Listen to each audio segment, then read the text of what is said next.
o chanceler alemão disse o seguinte: Meine Damen und Herren, wir leben in einem der schönsten Länder der Welt. Und ich habe einige Journalisten, die mit mir in Brasilien waren, letzte Woche gefragt, wer von euch würde denn gerne hier bleiben? Da hat keiner die Hand gehoben. Die waren alle froh, dass wir vor allen Dingen aus diesem Ort, wo wir da waren, wieder nach Deutschland zurückgekehrt sind in der Nacht von Freitag auf Samstag. Wir leben in einem der freiheitlichsten Länder der Welt. Bom, eu trouxe esse vídeo para que a gente tivesse uma conversa bastante séria sobre esse assunto. Porque a pergunta que eu tenho é, ele está errado? E eu queria que você que estivesse aí assistindo esse vídeo, ou ouvindo essa mensagem, raciocinasse realmente, não só com o coração ou com a emoção, mas com a cabeça. Realmente, ele está errado no que ele está falando? Eu não conheço esse chanceler, eu não sei quem ele é, não sei se ele é um cara de direita, de esquerda, de extrema direita, de extrema esquerda. Isso, sinceramente, não me importa nem um pouco. Porque, para além dos ataques pessoais, eu estou preocupado com o conteúdo da mensagem. E é sobre o conteúdo da mensagem que eu queria conversar com vocês.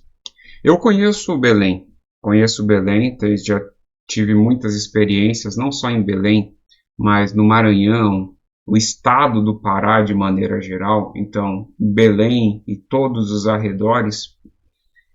E Belém ele tem pontos positivos, por exemplo, a comida de Belém é muito boa, existem várias comidas típicas ali que são muito legais, assim, muito gostosas. Eu gosto de peixe. Então, e ali tem muito peixe. Então, existem pontos positivos na culinária, existem pontos positivos nas pessoas, né? Então, as pessoas de Belém são sobreviventes, porque... e aqui é que eu entro na realidade do Estado, que são, eu digo sobreviventes porque, apesar deles viverem em condições que aos olhos de países desenvolvidos são condições subhumanas, ainda é um povo lutador, batalhador, que desenvolve muita coisa. Belém tem, não só Belém, aí eu estou dizendo do estado do Pará todo, ele tem uma infraestrutura industrial, e aí voltado para a indústria de mineração, que é bastante interessante. Então isso faz com que ele gere muito dinheiro, e esse dinheiro poderia ser utilizado para desenvolvimento do Estado. Só que Belém é um feudo controlado por uma família de políticos, e não só Belém, mas o Estado do Pará como um todo, é um feudo controlado por uma família de políticos e que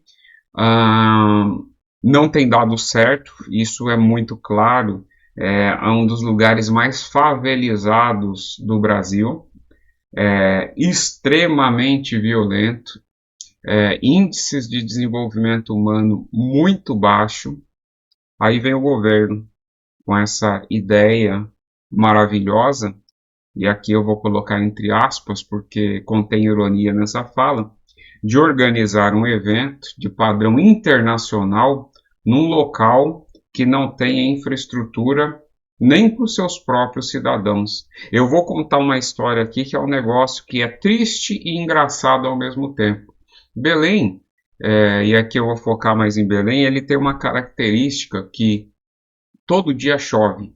A estrutura de Belém, todo dia acontece uma chuva lá. E isso sempre aconteceu, desde que antes de haverem pessoas ali, essa chuva sempre aconteceu. Mas a parte engraçada da história é que todo dia chove e todo dia alaga, entendeu? Isso demonstra, e aqui a gente vai para a parte triste da história, a falta de preocupação com infraestrutura, com organização de cidades. Porque se acontecesse uma chuva que não estava ali nos planos e de repente provocasse um alagamento, a gente diz, capaz, isso é um acidente.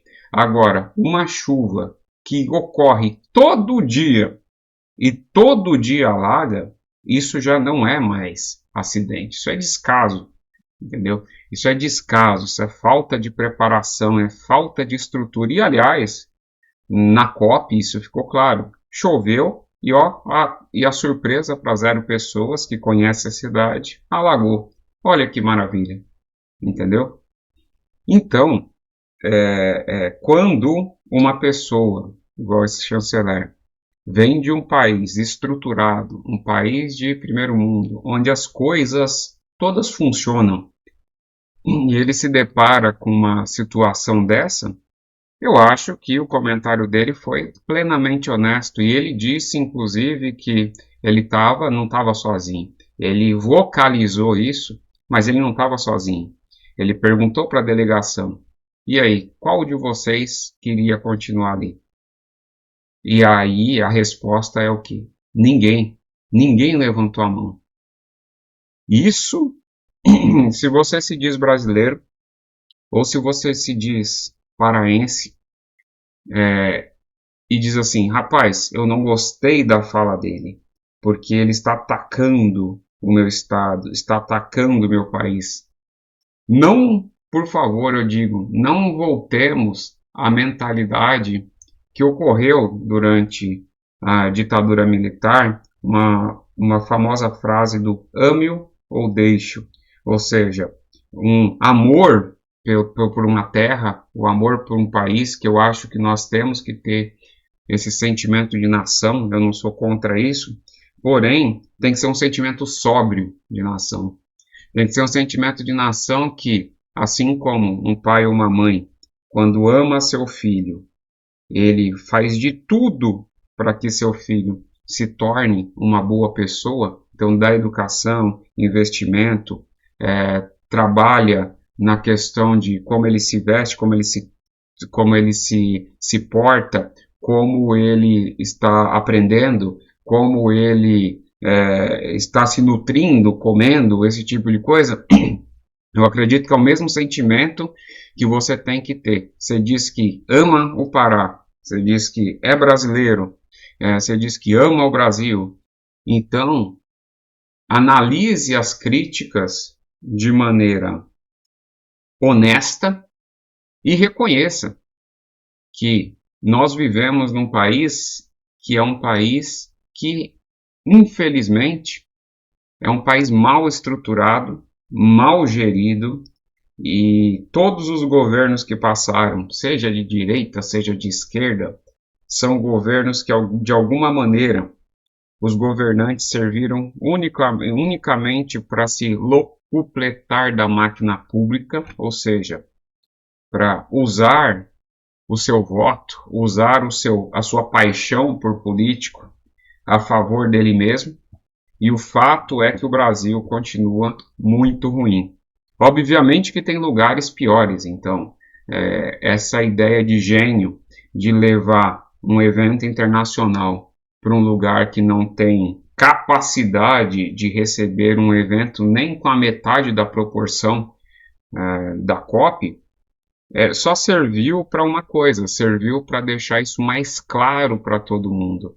Obviamente que políticos irão tentar usar isso politicamente na seguinte forma: os políticos da situação vão dizer, não, ele é um preconceituoso, e é por isso, é porque ele odeia pobre, e não sei o que lá, o que é uma mentira, porque as críticas são verdadeiras. Se não fossem verdadeiras, e aliás um negócio muito interessante, tem muita gente que ama o Brasil e diz assim: nossa, o Brasil é o melhor país do mundo, mas estão morando fora do Brasil. Isso diz muita coisa, tá certo? Isso diz muita coisa. Então, se você ama realmente o Brasil, não tampe o sol com a peneira. Desperte desse sono, cobre o político, não seja alguém que seja meramente cordial, vai aceitar tudo de maneira passiva. De jeito nenhum, cobre, vá atrás, cuide, desenvolva. Aliás, eu estava ouvindo uma entrevista que serve como um toque para todo mundo.